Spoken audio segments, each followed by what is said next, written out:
Hey there, this is Pranshu Verma. Or let's get started our next lecture on thermal properties of matter. Okay, in the previous lecture we have already studied about the conductivity, the process by which we can transfer the heat. Okay, we have three ways to transfer the heat: conductivity, convection, and conduction, convection, and radiation. This is the first part that we are talking about, the conduction. Okay, so ठीक है, हो गया, अंग्रेजी हो गया, हिंदी में जाए नहीं, इंग्लिश में ठीक है, जैसे भी चाहो. So here I have brought two questions, two easy questions to generalize the thing that we have already studied. Okay, उसके ऊपर कुछ क्वेश्चंस हम सोच रहे थे, दो मैंने कुछ क्वेश्चंस आपको घर से करने के लिए दिए थे. तो if you do have any query in those questions you can ask me on WhatsApp. I'll solve them. Okay, I'll make the video on those questions, or either I'll do a solution for you on the WhatsApp and I'll send you the thing. Okay, so दोनों ही चीज़ चल जाएंगी आप लोगों के लिए. ये आप पर डिपेंड करेगा कि आप ये वे चाहिए या वे चाहिए, माई वे और हाईवे. ठीक है, चलिए. Okay, so we have first question like कि भाई there is a rod of conductivity, we have a conductivity of the rod that is equal to 0.385 kilowatt. Okay, kilowatt per metre kelvin. So this is the conductivity given by me, obviously बात है, मैंने ही दी है. Okay, and this is the conductivity of the copper. Okay, याद करने की ज़रूरत नहीं है आपको, लेकिन ठीक है, फिर भी ना जनरल वे आपको दिमाग में रहना चाहिए. ओके, और मतलब ये सेकंड हाईएस्ट कंडक्टिविटी है किसी भी मटेरियल की हमारे पास अवेलेबल. जो हाईएस्ट कंडक्टिविटी है वो सिल्वर की होती है, and that is approximately 0.406 kilowatt per metre kelvin.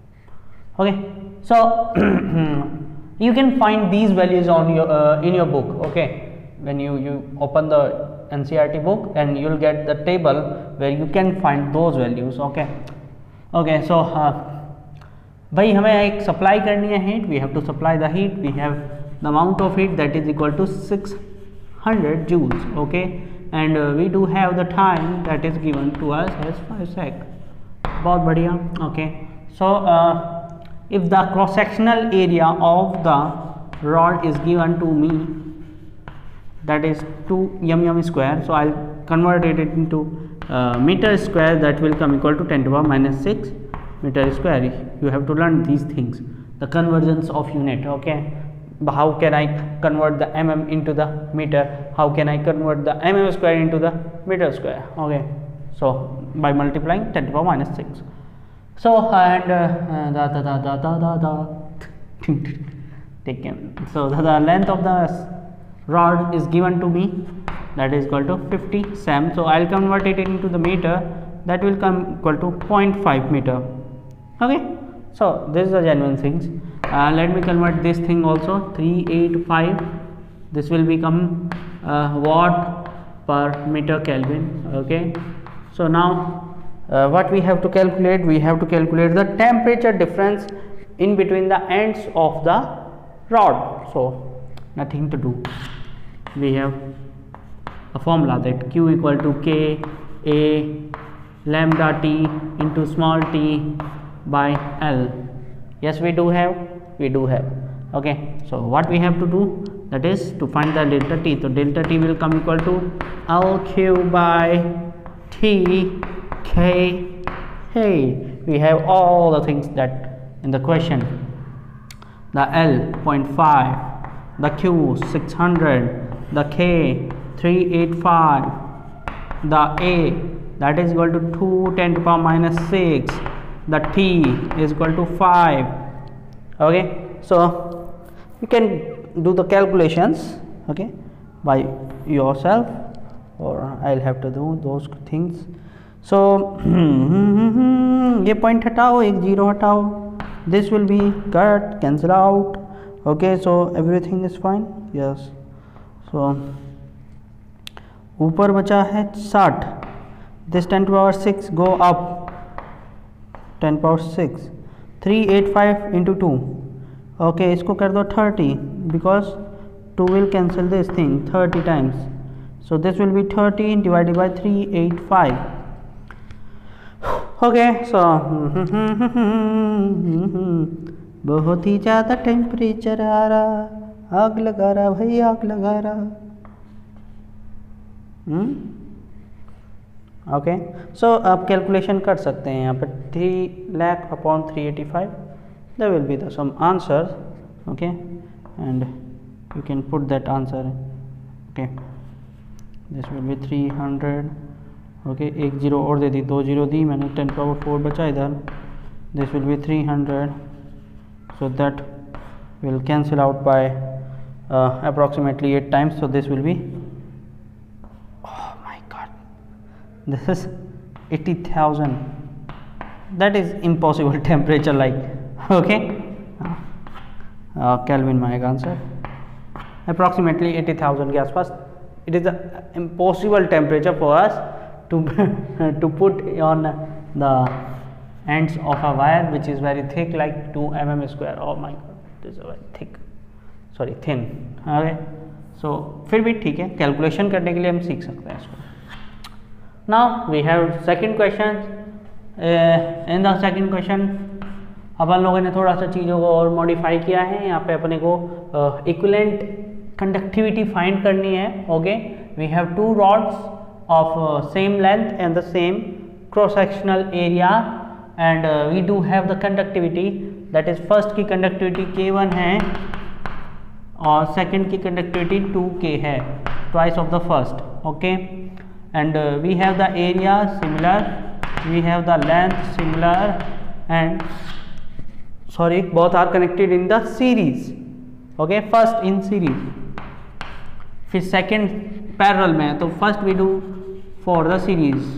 Remember last lecture where we calculate the equivalent capacitance, sorry equivalent conductivity, that will come equal to like this in series.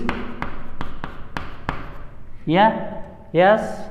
So this is L. What was L? L1 plus L2. If not given, we have to put the value of L as equal to L plus 1. Oh sorry, L plus L2.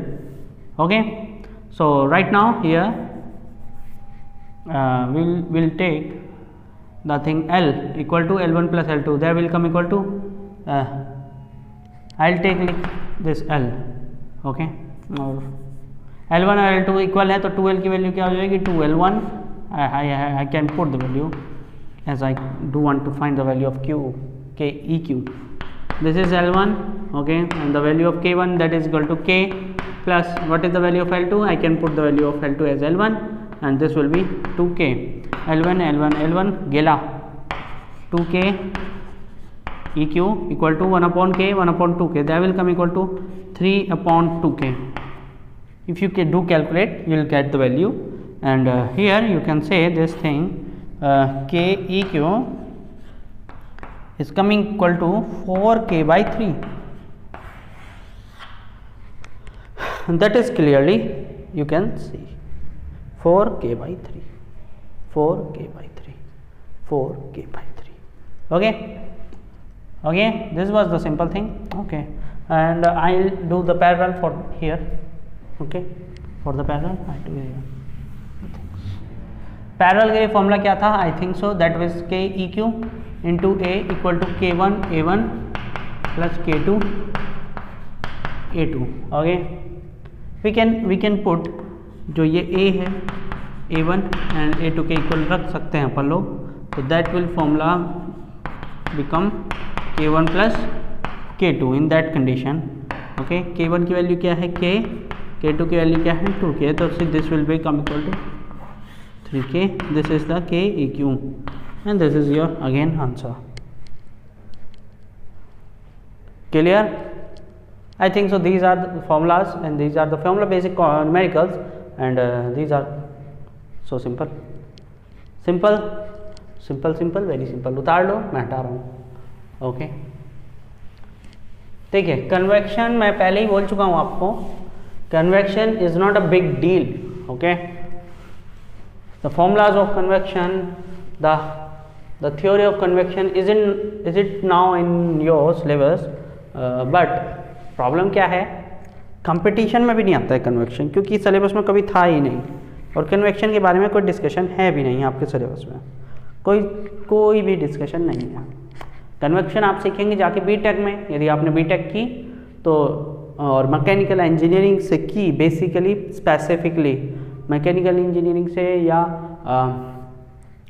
आप production engineering से करेंगे, तो आपको वहाँ पे मिलेगा ये एक बुक मिलेगी, the name of the book is HMT, heat and mass transfer, और आप वहाँ पे ये एक नाम देखेंगे, convection. Sorry for the bell, मतलब बेल आपने नहीं सुनी होगी, लेकिन मेरे लिए सॉरी हो गया, काम मुझे बढ़ गया मेरा ठीक है, तो ठीक है। कन्वेक्शन के बारे में क्या है, convection is a simple thing, simplest thing that you are going to study in your syllabus, because no one going to ask you sir पढ़ा क्यों रहे हो, इतना फालतू का दिमाग खराब पहले से ही हो रहा है। पढ़ाना इसलिए ज़रूरी है क्योंकि क्या पता आ जाए कुछ भी। ओके, सिंपल क्वेश्चन आ सकता है यदि आ गया तो, ओके, कोई ज़्यादा टिपिकल चीज़ नहीं आएगी। देखो, जब सॉलिड टू सॉलिड होगा, सॉलिड टू सॉलिड होगा तो वो कंडक्शन होगा, कंडक्शन होगा। ओके, जब सॉलिड टू लिक्विड होगा, और आई शुड से फ्लूइड, क्योंकि एक स्टेप में काम हो जाएगा, तो कन्वेक्शन होगा। मैंने आपको पहले भी समझाया था कन्वेक्शन क्या है। ओके, इस समय मैंने जैकेट वैकेट पहनी हुई है, ठंड लगी है, because of convection. Convection is a heat transfer process in which heat transfer in between solid to fluid, that is convection. Okay, and convection needs medium. Both processes, conduction and convection, needs medium. Okay, they needs molecules to transfer the heat, both processes are dependent on the medium. Okay, if medium is a good medium, so the heat transfer rate will be fast, and if medium is not a good, is a bad conductor of heat, or a bad medium of heat, so what will happen, heat will flow very slowly. Okay, so these are the things, these are the key factors. And ये same चीज़ है जैसे current में होता है कि current में insulator है तो करंट फ्लो ही नहीं करेगी, ऐसे ही हीट भी फ्लो नहीं करती है। Why we build bricks walls. Okay, brick walls क्यों बनाते हैं हम, because bricks are the insulator of heat. Okay, और ये क्या करती हैं, ये हीट को इधर से उधर ट्रांसफ़र होने देती हैं क्योंकि इनकी भी कंडक्टिविटी होती है ऑलमोस्ट 0.15 जूल पर वाट पर केल्विन मीटर। ओके, बहुत कम है, बहुत ही ज़्यादा कम है, लेकिन है फिर भी। Okay, so they can flow the heat but very slowly, that's why we build the house of bricks. Okay, तो ये सिस्टम है। अब बात आती है रेडिएशन की, जो कि बहुत इम्पोर्टेंट है। When I talk about the means, when I talk about the NEET, okay, this topic is more than important, okay। इस चैप्टर में से ये समझ लो कि यदि कोई क्वेश्चन आपको कंपटीशन में दिखेगा 2022 में, तो टॉपिक का नाम होगा रेडिएशन। टॉपिक का नाम क्या होगा, radiation. Okay, so please watch this. Okay, radiation को आज हम इसकी समरी ही लेने वाले हैं, बहुत ही छोटा कुछ चीज़ें समझेंगे हम।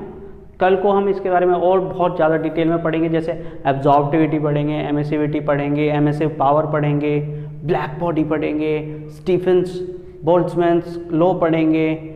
ओके, विंड्स लॉ पढ़ेंगे, और देख रहे हो कितने हैं, और किरचॉफ का लॉ पढ़ेंगे। ओके, फिर इसके बाद हमारा जो टॉपिक है एक्सपेंशन का, जो हमारा मिस हो गया था इस चैप्टर में, will take that topic, and then the last topic of this chapter will be the Newton's cooling law. Okay, so now look at the radiation. What is radiation? Radiation is the medium to way to heat transfer. Okay, heat transfer process. Heat transfer process which requires no medium, which requires no medium, कोई medium की जरूरत नहीं है किसको, radiation को। Okay, now अपन लोग बात करें कि रेडिएशन को यदि हीट मीडियम की जरूरत नहीं है तो इसमें हीट ट्रांसफर किस फॉर्म में होगी, ये भी तो क्वेश्चन है ना। वहाँ पे तो मॉलिक्यूल्स ट्रांसफर कर देते थे, कंडक्शन में या कन्वेक्शन में क्या हो रहा था कि हीट ट्रांसफर मॉलिक्यूल्स कर रहे थे, मीडियम के मॉलिक्यूल्स। यहाँ कौन मीडियम, मीडियम तो है नहीं, तो कौन ट्रांसफर करेगा? Heat will transfer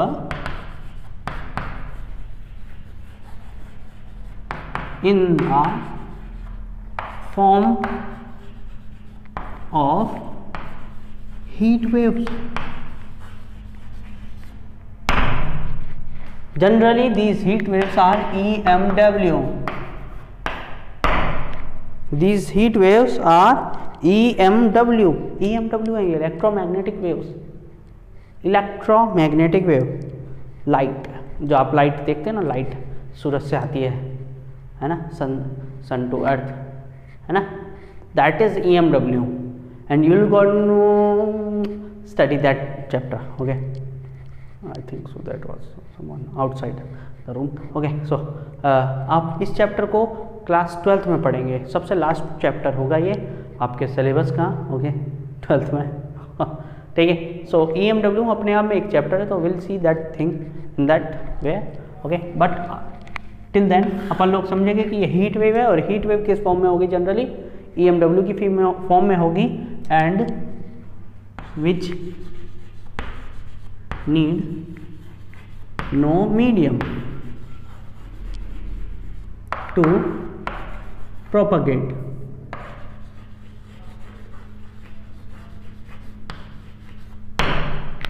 which need no medium to propagate. Propagate होने के लिए उसको मीडियम की जरूरत है ही नहीं, नहीं है जरूरत। ये आप पढ़ोगे अभी, वेव्स अभी पढ़ो। EMW नेक्स्ट ईयर में है, बट वेव्स इसी ईयर में है, आप पढ़ने वाले हो। Okay, so this is the thing, this is the radiation by which radiation travels. Okay, इसकी जरूरत ही नहीं है किसी चीज की, क्लियर है? ओके, नाउ रेडिएशन हमें थोड़ा थोड़ा समझ में आ रहा है। ओके, रेडिएशन हमें ये भी पता चल रहा है कि वेव्स में फॉर्म में होगा। ओके, अब यहाँ से एक हीट ट्रांसफर लॉ आता है एक, ओके, थ्रू रेडिएशन एक लॉ है। उसका स्टेटमेंट क्या है वो भी सुन लो, कोई पूछने वाला नहीं है, बट उससे आपको एक बहुत अच्छी नॉलेज मिलेगी और कई सारे कन्फ्यूजन दूर होंगे। ओके, according to the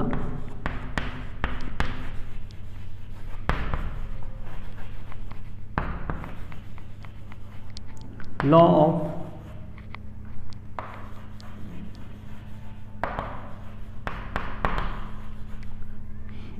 चलो इसमें यहाँ पे लिखना था हीट रेडिएशन, ठीक है, क्योंकि रेडिएशन दो टाइप का होता है, रेडियो एक्टिविटी में भी रेडिएशन होता है, तो वो हीट रेडिएशन में नहीं आएगा आपके।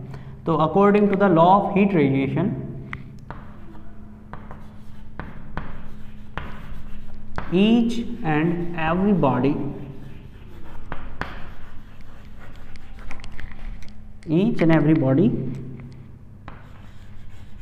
emits and absorb the heat in form of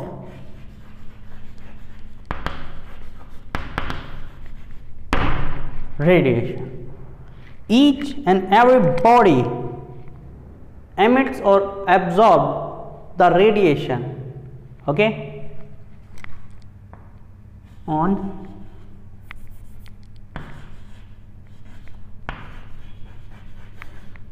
any नहीं लिखते, on each temperature, किसी भी टेम्परेचर पर, कोई भी बॉडी हो, even though this chalk, this board, okay, even though my black jacket, my blue shirt, okay, if you can see my jeans, my specs, my body, my skin, my hair, मेरा ये सब कुछ है, आप लोगों का भी जितना भी शरीर का जो पार्ट है, ठीक है, आपके मोबाइल का हर हिस्सा, आपके रूम की एक एक पार्टिकल, रूम में अवेलेबल एक पार्टिकल, दुनिया में अवेलेबल एक एक पार्टिकल हीट रेडिएट करता है ईच एंड एवरी टेम्परेचर पर। ये कंसेप्ट था, और इस कंसेप्ट ने एक बहुत बड़ी चीज़ थी जिसका कन्फ्यूज़न बहुत लोगों को था, और उसको इस चीज़ ने दूर कर दिया, बिल्कुल सपाट क्लियर कर दिया। क्या है वो चीज़, ध्यान से सुनो। हटा दूँ मैं इसको, स्टेटमेंट उतार लो, पहले स्टेटमेंट उतार लो, पॉज मारो, उतार लो, हो गया होगा। आज हम यहीं पे रुकेंगे, ठीक है, हमारी कहानी आज यहीं पे रुक जाएगी, ओके। ये चीज़ सीखे, क्योंकि अभी टाइम लगेगा हमें सीखने में भी। देखो ध्यान से सुनो,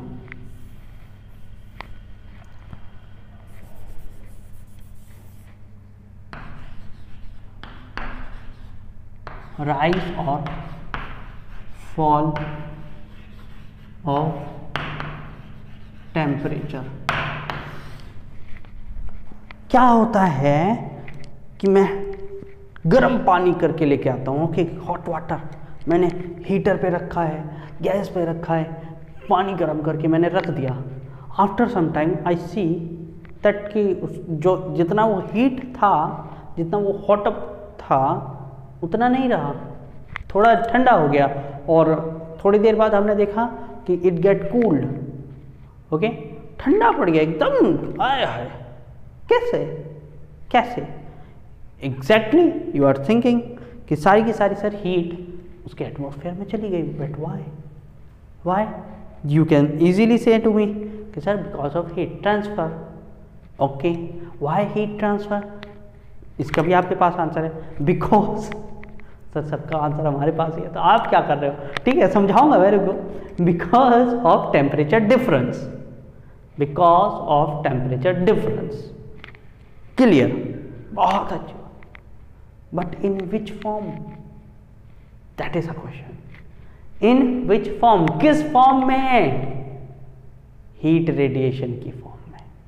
किस फॉर्म में, हीट रेडिएशन की फॉर्म में उसने अपना टेम्परेचर को लूज कर लिया। ये है इस कंसेप्ट, इस लाइन का मीनिंग ये है कि वो हीट रेडिएट कर रहा है और एब्जॉर्ब भी कर रहा है। ये भी बात है यहाँ पे, ये भी बात है, एब्जॉर्ब भी कर रहा है, रेडिएट भी कर रहा है, मतलब एमिट भी कर रहा है। रेडिएट हम वर्ड यूज नहीं करेंगे, हम यूज करेंगे emit word. It emitting the heat, it absorbing the heat. But मैंने यहाँ पे ये नहीं बोला है कि दोनों चीज़ें इक्वल होंगी, okay. When temperature is rising, जब टेम्परेचर क्या हो रहा हो, राइज हो रहा हो, टेम्परेचर इंक्रीज कर रहा हो किसी भी बॉडी का, at that moment absorption is greater than emission, ठीक है, एमिशन से बड़ा होगा एब्सॉर्प्शन। ऑब्वियस सी बात है, वो हीट एब्सॉर्ब करेगा ज़्यादा, तभी तो अपना टेम्परेचर इंक्रीज करेगा। एमिट ही कर देगा तो कहाँ से इंक्रीज करेगा टेम्परेचर, तब तो लूज करेगा ना। एमिशन कर रहा है वो अभी भी, लेकिन धीरे धीरे धीरे धीरे एब्सॉर्प्शन कर रहा है, ज़्यादा ज़्यादा ज़्यादा ज़्यादा, समझ में आया, धीरे धीरे धीरे धीरे ज़्यादा ज़्यादा ज़्यादा ज़्यादा, क्लियर है। That is rising temperature, that is rise in temperature. Okay. Second, when temperature is falling down, when temperature falling down, we can clearly say that emission is greater than absorption. Am I right or am I right? Sir accent को गोली मारिए, हिंदी में पढ़ाइए, ठीक है। तो क्या होगा कि एमिशन उस टाइम में ज़्यादा हो जाएगा। भाई टेम्परेचर लूज करना है ना, सोचो टेम्परेचर किसी बॉडी को लूज करना है तो how it going to be lose their temperature by emitting more than thing. पहले हम ये सोच रहे थे कि यदि किसी बॉडी का टेम्परेचर डिक्रीज कर रहा है तो that means at that moment it is emitting the things, okay, emitting the heat, okay. And if it is its temperature is rising, that means it absorbing, but later we get to know कि ऐसा नहीं है, दोनों साथ साथ चलते रहेंगे, absorption emission दोनों साथ चलेंगे, but the rate of absorption, the rate of emission will be different in both process. In the first process the rate of absorption will be greater, and in the second process the rate of emission will be greater, absorption lesser, emission greater, temperature fall, absorption greater, emission lesser, temperature rise, okay. The third thing कि what will happen if both are same, that is a thing ना, that is the thing। ये भी तो होगा ना कि what will happen if emission rate is equal to the absorption rate, what will happen, क्या होगा सोच के देखो। जितना आपको पैसा आया उतना आपने ट्रांसफर कर दिया, एक हाथ दे एक हाथ ले, आपके क्या मिला, कुछ नहीं मिला, you get nothing, just like the body, if it is accepting 50 radiation and it is releasing the 50 radiation, what he has, what the body has, nothing, it's nothing decreasing, nothing increasing, it was the same as it was previous, okay, okay, previously जैसी थी वैसी की वैसी। ये मतलब previous का मतलब है when the temperature is constant, and the temperature is constant, the rate of emission is equal to the rate of absorption, okay।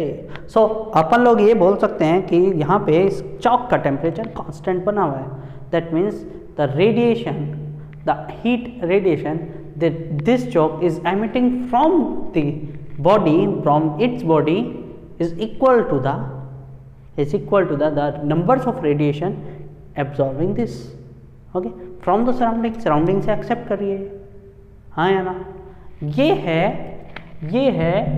Heat law of heat radiation, okay. ये बहुत इंपॉर्टेंट है, इसने कंसेप्ट समझाए हैं 3 point, बहुत important point है। कहने को लगते हैं कि हमारे यहाँ का कोई 8th क्लास पास कोई आदमी होगा, आदमी, I am not talking about the children, okay, or the child or a small boy or girl, I am talking about the आदमी, मतलब man, 40-year-old who only okay study up to 8th class, okay, so मैं उसकी बात कर रहा हूँ। तो ऐसा कोई आदमी होगा यदि, तो वो भी बोल सकता है कि भाई साहब बिल्कुल सही बात है, ये तो लॉजिकल बात है, ठीक है, ठीक है। सो अपन लोग आज यहीं लॉजिकल बात पे ख़त्म करते हैं कहानी। कल को हमें बहुत सारी चीज़ें पढ़नी है नेक्स्ट लेक्चर में हमें स्टार्ट करेंगे हम एमिसिव पार्ट से, फिर एब्जॉर्प्शन पे, फिर जाएंगे हम एमिसिविटी पे सबसे लास्ट में जाएंगे। उससे पहले हम कई सारी चीज़ें पढ़ चुके होंगे, ब्लैक बॉडी बहुत इंपॉर्टेंट है, उसको भी पढ़ चुके होंगे, ओके। सो नेक्स्ट लेक्चर में मिलते हैं, तब तक के लिए कुछ क्वेश्चंस लगाइए यार, ठीक है, नाम लीजिए प्रांशु वर्मा का और कुछ क्वेश्चन लगाइए, फिजिक्स ईजी हो जाएगी। Thank you everyone.